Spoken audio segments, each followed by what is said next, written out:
What if the only thing that could tell you the truth wasn't a person, but a machine? In the summer of 2005, Emma Clark and Ryan Cooper packed their car, their dreams, and a digital GPS, the newest gadget that promised to make cross-country travel foolproof.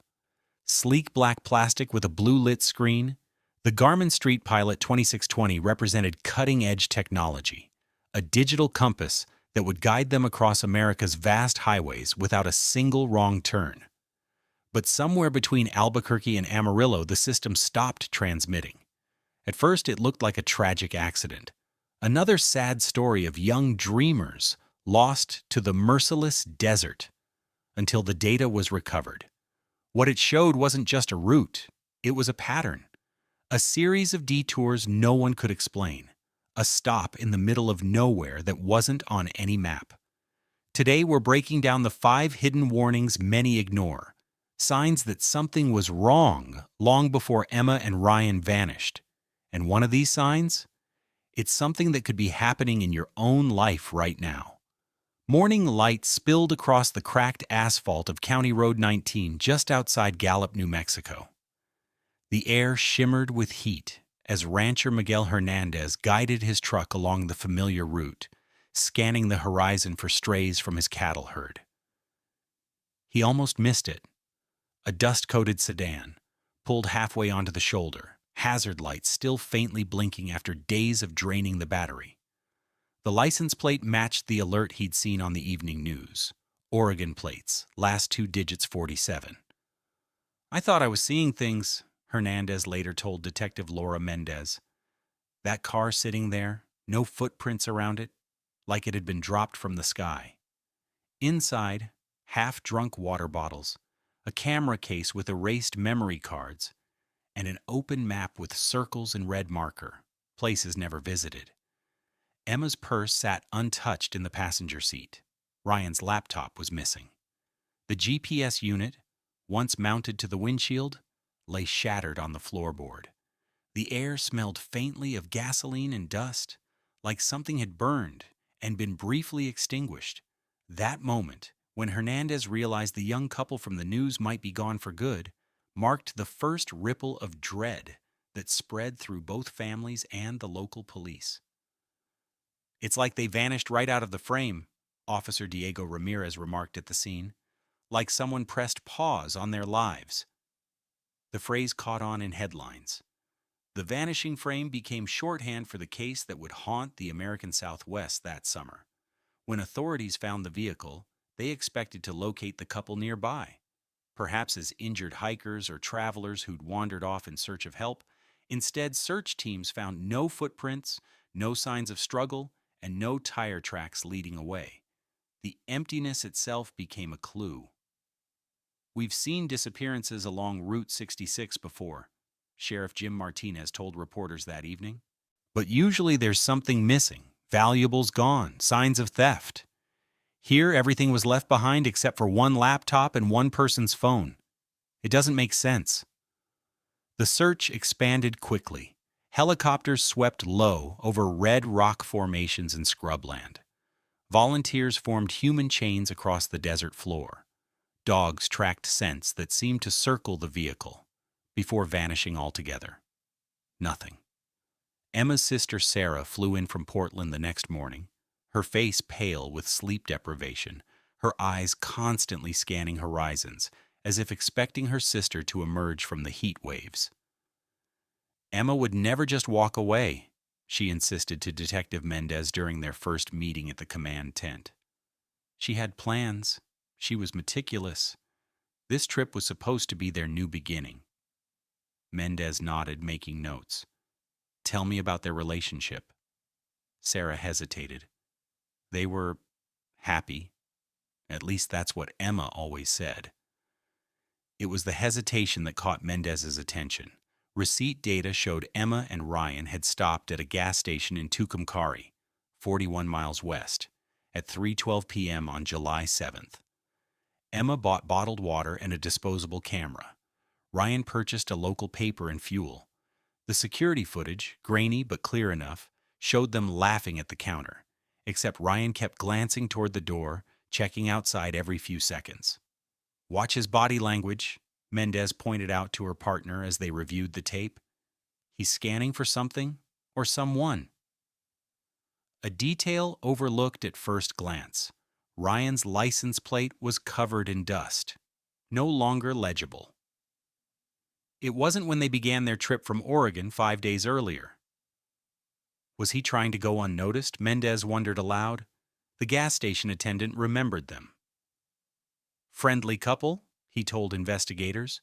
The girl was talking about stopping to take photos at sunset. The guy seemed in a hurry, though, kept checking his watch. One more thing, when they left, the car hadn't headed east toward Amarillo as expected. Instead, it turned north toward the mountains before circling back to the highway, a 30-minute detour that made no sense on a direct route to Florida. Emma's family described her as a habitual communicator. She texted her sister Sarah daily, morning coffee updates, sunset photos, roadside attractions. Then suddenly, silence. Her last message to Sarah, heading east, all good. It didn't sound like her, Sarah told Mendez, scrolling through her phone. Emma never said all good. She would say, everything's fine, or give details. And she uses too many emojis. There wasn't a single one in that text. Timestamp analysis revealed something jarring. The message had been delayed, scheduled rather than sent in real time. Forensic techs confirmed what Sarah had sensed. The phone had been connected to a library Wi-Fi network 2 days before the timestamp. The timeline didn't match their reported route. This was the first digital dissonance, a technological lie hidden in plain view. The story subtly pivoted from a physical disappearance to something more intricate, a manipulation of digital signals and trust. Parallels to real-world disappearances. The style of disappearance echoed the 1998 case of Lars Anderson, a European hitchhiker who vanished leaving a GPS reading recalculating at his last known location. It was also reminiscent of the 2001 trace route mystery in Nevada, another case where digital data did not match human movement. Emma and Ryan's case felt like the dawn of something new, a technological ghost story. The early 2000s skepticism around GPS reliability only fueled the anxiety.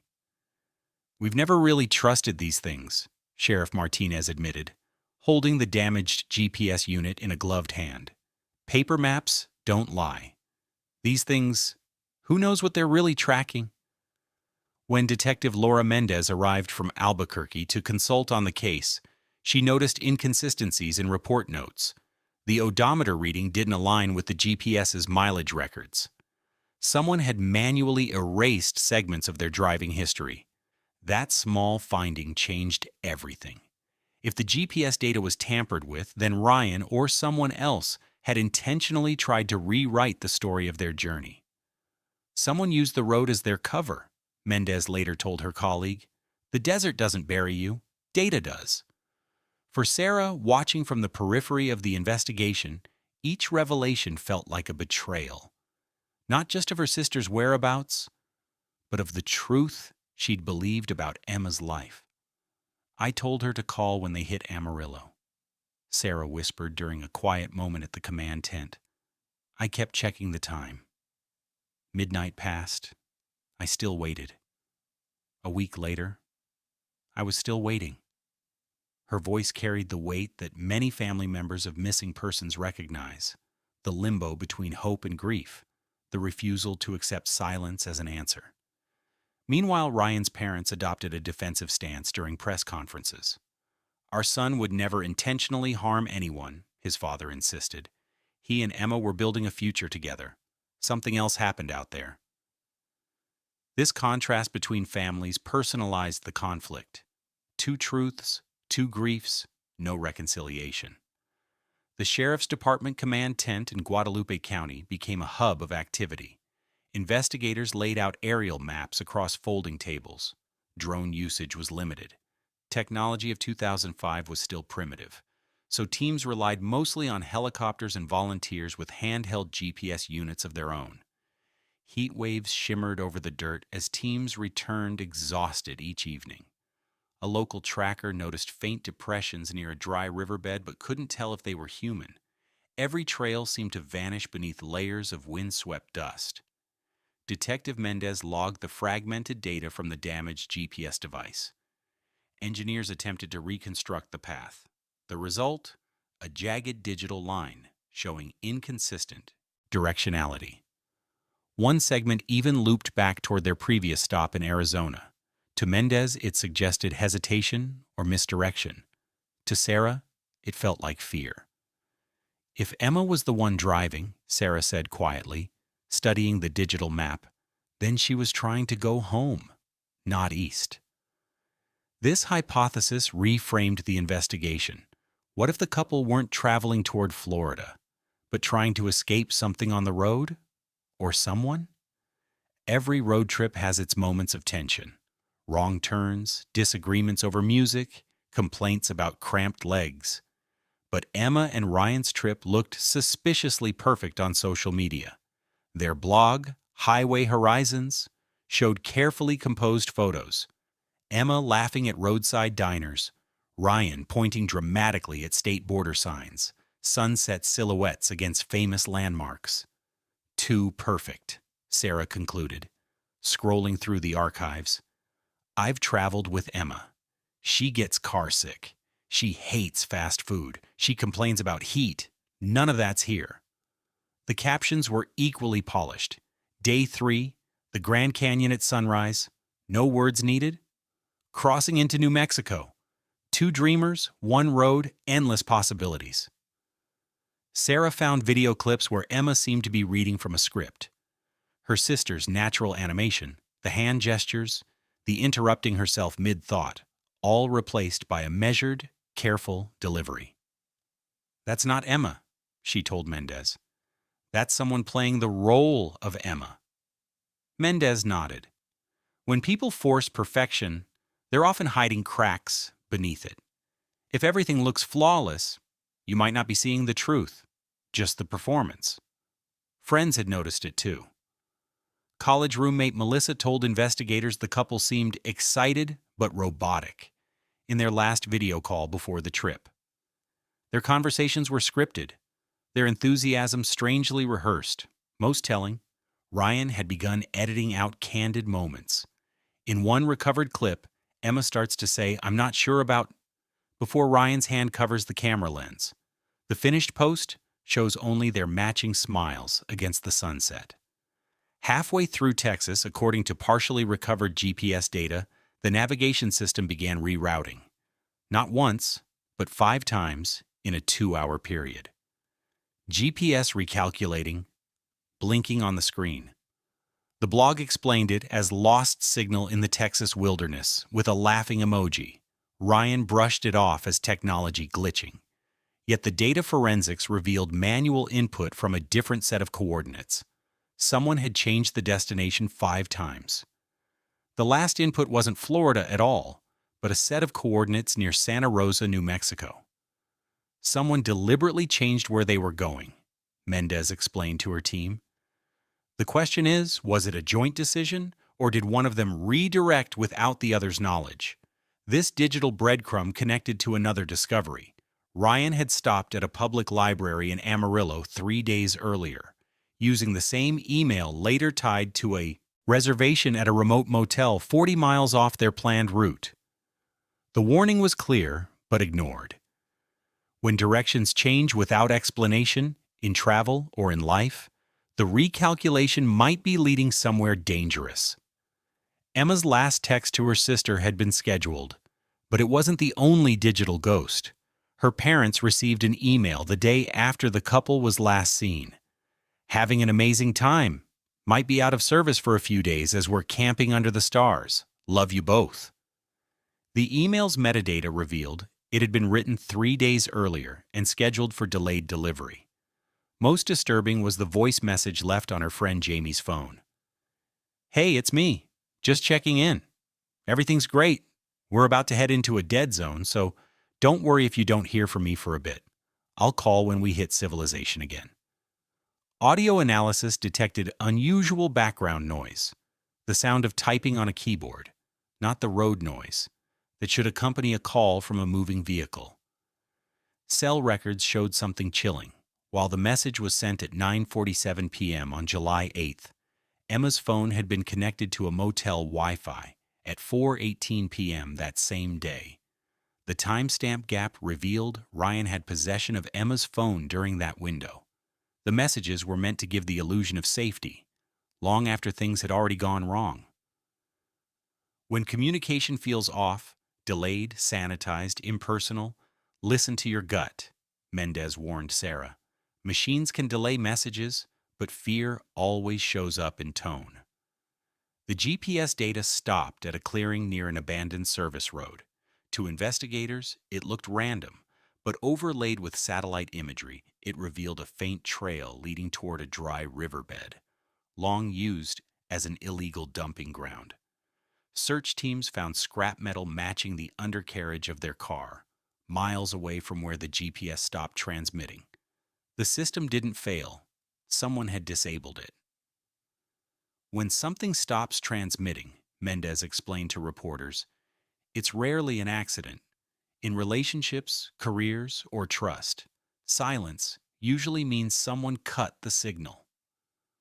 A week into the investigation, a truck driver came forward with crucial information. He'd seen a sedan matching their description parked at a rest stop near Santa Rosa. There was a couple arguing, he told police. The woman was trying to get out, but the man grabbed her arm. I almost stopped, but then they both got in and drove off. I figured it was just a spat. The rest stop had no surveillance cameras, but the truck driver remembered one detail. The man had opened the trunk and removed what looked like a laptop. The timestamp of this sighting, 7:32 p.m. on July 7th, hours after their last confirmed stop at the gas station. 2 weeks later, an analyst cross-referenced the raw coordinates buried in the GPS's memory. Hidden in the fragmented data was evidence of a second route and Persephoniki dos Bielwisches Sexy starting a week before the trip began. It traced back to a remote cabin outside Santa Rosa that Ryan had visited alone. How do you know he was there? Sarah asked, her voice tight with dread. Mendez pointed to a digital map. Because the GPS remembers every location it's been, even when it's not actively navigating. And this unit was in Ryan's possession when he visited this location exactly 8 days before your sister disappeared. This discovery hit Sarah like physical pain. He planned this? Before they even left Oregon? That cabin, Mendez confirmed, wasn't an accident spot. It was a prepared relocation point. We found evidence of recent supplies delivered, utilities activated. The most dangerous detours, it seemed, aren't taken by accident. They're planned long before the journey begins. All 5 signs, perfection, recalculation, vanishing messages, dead signals, and hidden routes, formed a map of deception. For Sarah, the pieces assembled into a nightmare she couldn't unsee. Her sister hadn't just disappeared. She'd been deliberately led into silence. Emma trusted the road, Sarah whispered during a private moment with Mendez. She trusted Ryan and the plan, but she never questioned who was programming the route. As weeks passed without physical evidence of either Emma or Ryan, the investigation threatened to go cold. Local resources stretched thin. Volunteers returned to work. Media interest waned, but Mendez refused to let go. The data is telling us the truth, she insisted during a department briefing when her supervisor suggested scaling back. We just haven't learned how to listen to it yet. Her words embodied the story's core truth. Machines speak, but only those willing to confront human lies can hear them. August brought sweltering heat and a breakthrough. A digital forensics lab in Austin recovered hidden GPS memory sectors that standard analysis had missed. Among thousands of coordinate lines, analysts uncovered something chilling. 2 parallel routes, one made by default tracking, one manually edited and encrypted. The second route led not further east, but backward, toward the remote cabin near Santa Rosa. Sarah, watching the screen as lines appeared across the digital map, whispered, "He went back." The words confirmed what many suspected but feared to say aloud. Ryan had premeditated an alternate route. This revelation transformed the emotional tone of the investigation. What was once seen as a romantic adventure now read like an escape plan, with secret destinations. Mendez ordered a renewed search near the cabin coordinates. Bloodhounds were deployed. Cameras captured volunteers walking through rust-colored dust, some holding faded photos of the couple. One volunteer muttered, "We're chasing ghosts drawn by a satellite's memory." That night, the footage aired nationally. The story gained viral traction. Lost signal couple mystery. The GPS that remembered. In her hotel room that night, Sarah sat cross-legged on the bed, replaying old voicemails from Emma. The tones were casual, grocery lists, in-jokes, plans for the trip. But beneath them, she now heard something she'd missed: restraint, distance, hesitation. "I'm really excited about this trip," Emma's voice said in one message from June. "Ryan's planned everything so carefully. He says once we reach Florida, we'll never have to look back." The phrase hit differently now. Never look back. Sarah began to ask herself the unthinkable. Had Emma sensed danger long before the journey began? This reflection humanized the technological thriller into something tragic and universal. How easily love blinds one from seeing what's about to go wrong. She wrote in her notebook, "We can delete data, but we can't delete patterns." The next morning, she shared her insights with Mendez. "Emma started calling less frequently about 3 months ago," Sarah explained. "When I asked if everything was okay, she'd say Ryan was just going through a stressful time at work, that they needed this trip to reconnect." Did she mention what was stressing him? He lost his job at the tech firm. They said it was downsizing, but Emma let slip that there had been an incident with a female co-worker. She defended him, said it was a misunderstanding. Mendez made notes. Any changes in Emma's behavior? She stopped posting pictures of them together on social media. Ryan took over their joint account.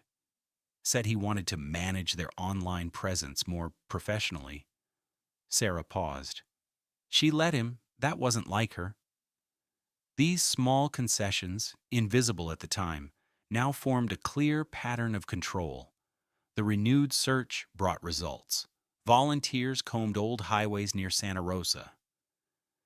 Data analysts drew overlapping GPS plots on translucent digital maps, revealing a single intersection point, a small ravine downstream from a dry canal.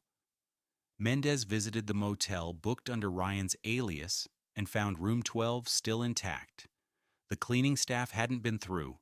Rural motels in 2005 weren't yet using electronic key cards that tracked entry. Inside, an ashtray with burned receipts and a blank postcard addressed only with the words, "See it through," in handwriting that Sarah confirmed wasn't Emma's. A weather report indicated an electrical storm had occurred that same night, meaning GPS signal disruptions were possible. But was the device's signal loss natural or forced? The ambiguity fueled both hope and unease. Hope that Emma might still be alive somewhere. Unease that Ryan had calculated even the weather into his plan. By now, the narrative embodied its theme: trust turned inward against itself. Emma trusted Ryan. Ryan trusted his own need to start fresh. The families trusted technology and law enforcement to bring answers, yet every trust line frayed. Mendez remarked in a taped interview, "In 2005, we believed technology would save us from getting lost. Turns out it just gave us new ways to disappear." Mark Hanley, Ryan's former co-worker, provided context that darkened the picture further.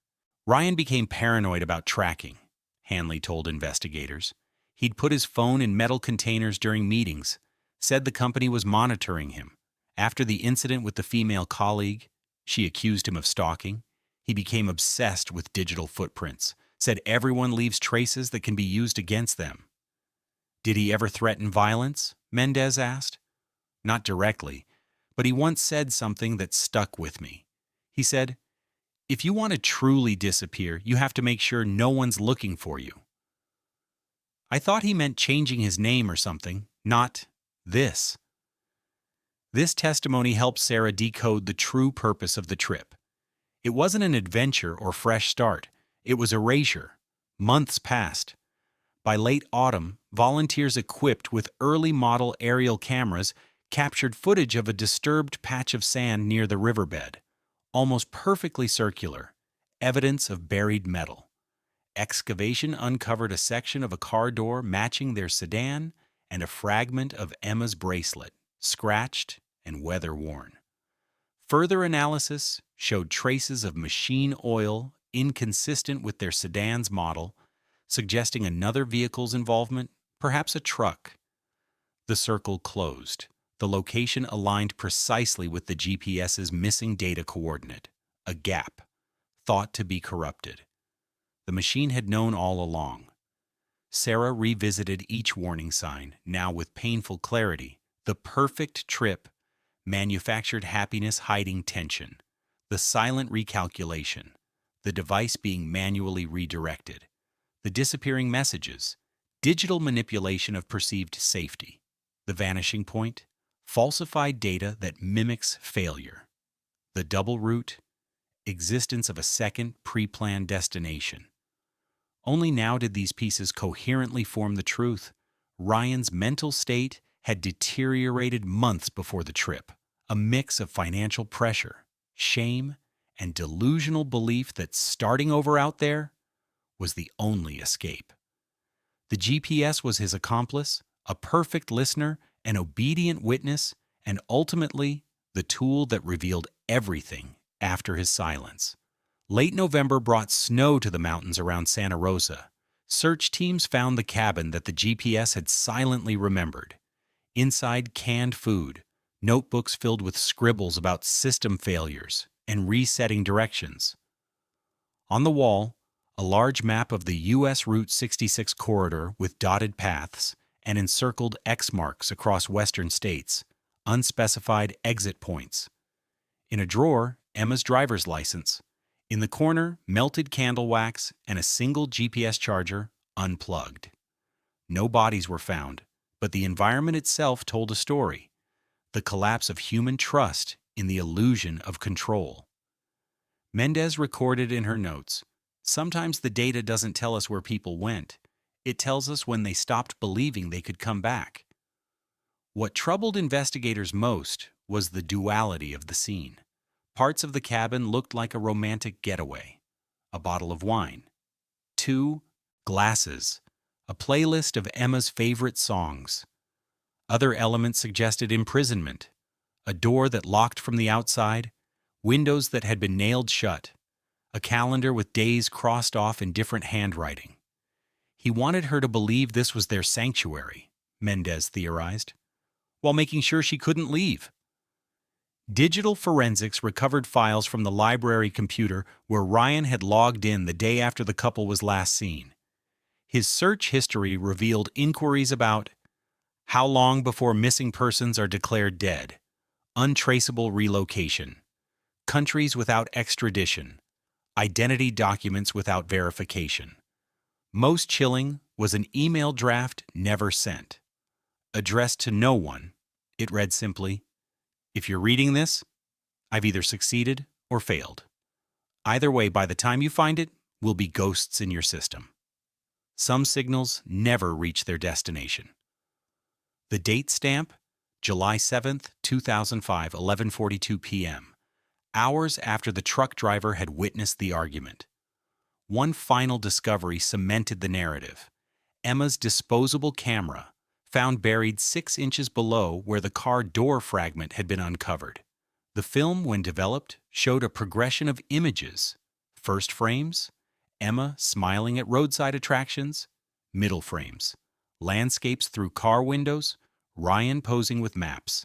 Last frame, Emma in the passenger seat, reflected sunlight cutting her face in half. She's smiling, but only half-heartedly, the kind of smile that hides uncertainty. And then, a final image no one expected. The GPS unit itself, screen cracked, lying on dirt. As if Emma had managed to take one last photograph, evidence of where she was, or perhaps a desperate message that she knew what was happening. The timestamp embedded in the camera's mechanical counter, July 8th, 3:17 a.m., hours after her last scheduled message to Sarah. By December, the physical search had yielded all it could. No bodies were found, but sufficient evidence existed for prosecutors to issue warrants for Ryan Cooper on charges of kidnapping and suspected homicide. For Sarah, the absence of definitive answers remained an open wound.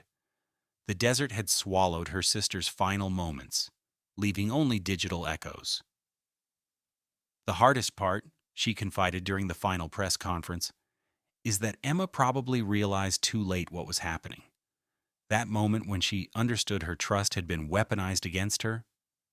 I can't stop thinking about that moment. Mendez put a hand on her shoulder. That's why these cases matter, because that moment of realization happens to people every day. Sometimes they escape, sometimes they don't, but the warning signs were always there. Sarah visited the site months later, after the investigation had officially moved from rescue to recovery. The desert wind hummed faintly, the same sound that accompanied their last signal. She left a note under a small stone cairn she built. Home isn't where you go. It's where someone's still, waiting. Her act was both symbolic and grounding, a small gesture of release. For her, the truth didn't bring peace, but it stopped the endless looping, just as the GPS route finally ended. The desert did not hide Emma and Ryan's story. Their devices did. A machine recorded every turn, every recalculation, every false signal. In the end, technology didn't set them free. It remembered them when no one else could, and that memory became the path back to the truth. All 5 signs, perfection, recalculation, vanishing messages, dead signals, and hidden routes, formed a map of deception that might have gone undetected, if not for the machine's incorruptible memory. Emma trusted the road. Ryan trusted the plan, but neither questioned the silence in between. So when you travel, in love or in life, don't just follow the route. Question who's programming it, because sometimes the most dangerous detour is the one you don't realize you're already on. On February 14th, 2006, a hiking couple discovered an abandoned truck in a ravine 50 miles from where Emma and Ryan's car had been found. Inside the glove compartment, Ryan's wallet and a handwritten confession. The note, water-damaged but legible, read, "I couldn't go back to being nobody. Emma deserved better than what I'd become. I thought we could start over somewhere no one knew us. Somewhere I wasn't a failure." But she changed her mind, said she wanted to call her sister, said we needed to go home. I didn't mean for it to happen, but once it started, I couldn't stop it. The GPS knows where she is. It remembers everything I tried to forget. Investigators never found Ryan Cooper's body. The prevailing theory, he wandered into the desert, perhaps intending to return to the cabin and succumb to the elements. In March 2006, based on the GPS data and new evidence from the truck, search teams recovered human remains from a shallow grave near the coordinates where the GPS signal had mysteriously ended. Dental records confirmed what Sarah had long feared. Emma Clark had never left the desert. Medical examiners determined she had died from blunt force trauma, likely on the night of July 7, 2005, the same night the GPS had recorded 5 recalculations. After the Clark-Cooper case, federal teams began studying digital trail inconsistencies in other missing travelers' data. The realization that GPS units, phones, and navigation systems held impartial witness to crimes changed how investigators approach technology and disappearances. Sarah Clark established the Emma Clark Foundation, which helps law enforcement agencies utilize digital forensics in missing persons cases. Their motto: data doesn't lie, even when people do. Detective Laura Mendez went on to specialize in digital trail analysis, developing protocols now used nationwide. Her work has helped solve 12 cold cases where technology held forgotten clues. The machines remember what we choose to forget. She often reminds new investigators. Learn to listen to what they're telling you. One discovery remained troubling. An identical GPS model found months later in a different missing persons case suggested this story wasn't unique. Someone else had been watching the routes all along, a pattern of digital breadcrumbs leading to other unsolved disappearances along America's highways. This raised a final, unsettling question. What if the real danger wasn't that machines remember too little, but that they remember everything we try to hide? What warning signs have you ignored before, and what did they cost you? Share your story in the comments and subscribe for more real-life mysteries that remind us every decision leaves a trace. And remember, in the age of digital footprints, the truth is never truly lost. It's just waiting for someone to follow the signal.